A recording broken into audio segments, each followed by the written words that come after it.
Tita L, what to do po? Working po ako sa province namin at first job ko po ito after kong nag-graduate 2 years ago. Umuwi ang tita ko noong nakarang linggo galing ng Maynila at kino-convince po ako na magtrabaho sa syudad at pwede raw akong tumira sa kanila. Contented na po ako so far sa aking buhay sa probinsya pero napapaisip din ako at times.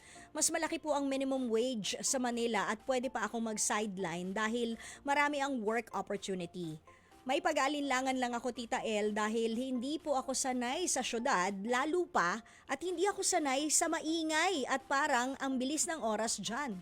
Naku, buti na lang sa akin nasanay ka, maingay ako. Isang beses lang po akong nakatungtong sa Maynila 8 years ago noong namatay ang asawa ng tita ko. Susubukan ko po ba Tita El? Myla, sa tingin ko, baka naman may iba pang reasons kung bakit niyayaya ka ng tita mo na tumira ka sa kanya. Baka nalulungkot din siya since wala na siyang asawa. Maybe that's one of the reasons. Pero kung at the end of the day, eto isipin mo, ikaw pa rin ang masusunod. Okay? Kung ikaw ay kontento na sa buhay probinsya at sa sweldo mo dyan sa probinsya, wala namang masama doon. Kung hindi ka talaga sanay sa hustle and bustle of Metro Manila, walang kaso rin doon. Kasi, anuhin natin yung pros and cons. Okay, sabi, mataas ang sweldo rito.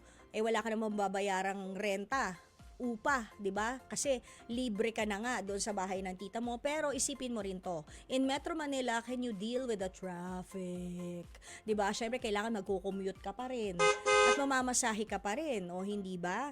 Yun yung isa sa mga pros and cons. Handa ka na ba sa yun nga sobrang dami ng gawain din. I don't know hindi ko alam kung paano yung comparison ng work mo at magiging probably work mo dito sa Metro Manila, but definitely yes. Sobrang mabilis ang oras dito at marami ang ginagawa talaga.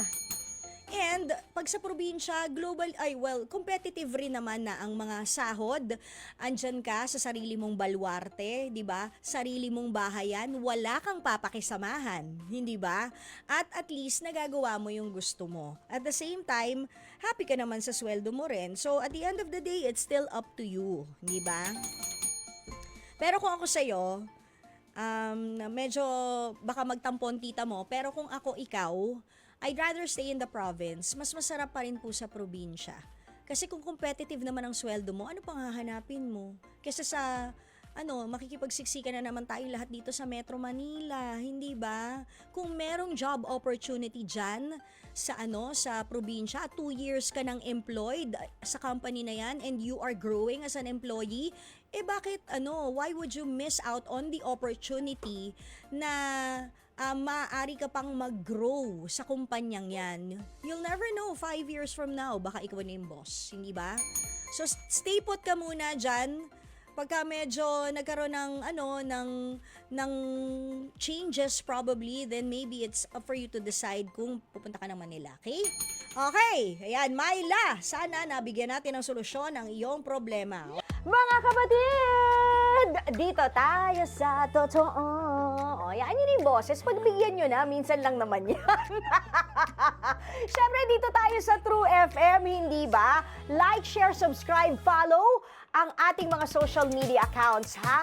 At True Network PH. Yun lang ang keyword na hahanapin nyo. TrueNetwork PH. Like, share, follow, subscribe para bongga talagang level sa atin. Sa FB, sa IG, sa X na dating Twitter, sa YouTube and TikTok, pati na rin sa mga podcast.